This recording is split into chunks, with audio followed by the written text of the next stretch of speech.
Greetings, watch lovers, and welcome to Watches in the Wild. Today we'll take a look at a classic watch design, one that has persisted for more than a century and, as a timeless template for good taste, is still drawn upon today. I think you'll pardon me letting my girlfriend showcase this Cartier, especially since Google tells me that literally 100% of you are male. So let's shoot inside the Kunstmuseum in Basel, take a not-so-close look at some masterpieces and a close look at the watch. Now, more than ever, the design of the Cartier Santos attracts people's attention and quite a few of their hard-earned dollars. As recently as this year, Cartier has taken Omega's spot as the watch brand with the most sales behind almighty Rolex, growing theirs an astounding 40% last year. Even though sometimes considered a jewelry company, Cartier can claim many a year of watch-related heritage for themselves. I'm sure you are aware of this piece's origin story. To give you but the briefest summary, Alberto Santos Dumont, one of the very first pilots, needed a watch for his gravity-defying endeavors. Along came his friend Louis-François Cartier and designed a pocket watch replacement for him, one that he could glance at without having to reach inside his pocket while, with the other hand, trying to steer that barely flying vehicle of his. What he received back in 1904 was perhaps the first wristwatch intended for sporty use. And just like JLC's Reverso, introduced only about 25 years later, it quickly turned into the exact opposite. No longer a sports watch, but a piece of jewelry to be worn while attending an opera performance or, indeed, visiting a Kunstmuseum with Picassos and El Grecos on the wall. Now, this specific iteration of the Cartier Santos is rather special in that it tries to revive what the original was designed to serve as, a sports watch. The classic design is, of course, very much still present. I'm talking about the rectangularly arranged Roman numerals with the watchmaker's 4 counterbalancing the busy 8 on the other side of the dial. For this version, the dial has been enlarged to fit the more contemporary 40mm case, and the date has been added at 6, which in my opinion is an aesthetic drawback, considering that now you have both Roman and Arabic numerals on the dial, which is a bit like having 2 different languages printed on there. A little inconsistent.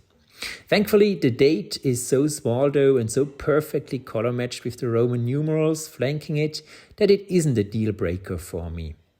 The watch case wears extremely well, which is due to its height of actually below 10 millimeters and the slightly curved nature of its lugs. Also, it flows seamlessly into the rubber band which echoes the little bolts all around the brushed bezel. That bezel, of course, is covered in a material called ADLC, amorphous diamond-like coating, which is supposed to make it much more resistant to scratches. And it does. The watch, already 2 years old, still looks untouched. It being just a coating, however, I'm not sure whether it could be reapplied in case parts of it came off. All in all, the black color does a lot to make this Cartier appear more sporty and gives it a technical, modern look. All the more so since we are talking about a watch manufacturer who almost exclusively relies on steel and precious metals. It really is quite a distinct version of the Santos. However, there are 2 things I dislike. First, with around plus 15 seconds a day, it only barely passes as a timekeeper.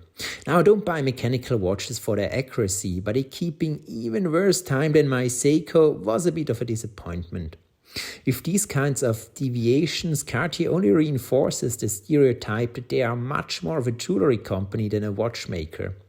Lastly, and this was even more of a disappointment, there is a color mismatch between the minute and hour hands and the Roman numerals. In some light, they appear to have the identical colors, while in others, the hand appears much more white than the numerals. While not a deal breaker, this is just inconsistent. It also deviates from the picture on the website, which shows a uniform color and thus is quite misleading. From a maison which prides itself for its design, I would have expected more in this regard. Moreover, I have to say that the clasp, while looking good and going back to an early design, doesn't provide that confidence-inspiring sound and feel a Rolex watch would. Sometimes it doesn't give you an audible feedback and you are left to guess whether it's fully closed or not. Not exactly ideal for a clasp.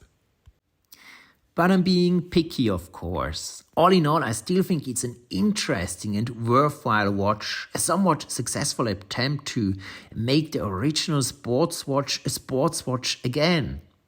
If you can find it at a substantial discount, I think it can be a very nice alternative to the more common Tudors, Rolexes and Omegas out there.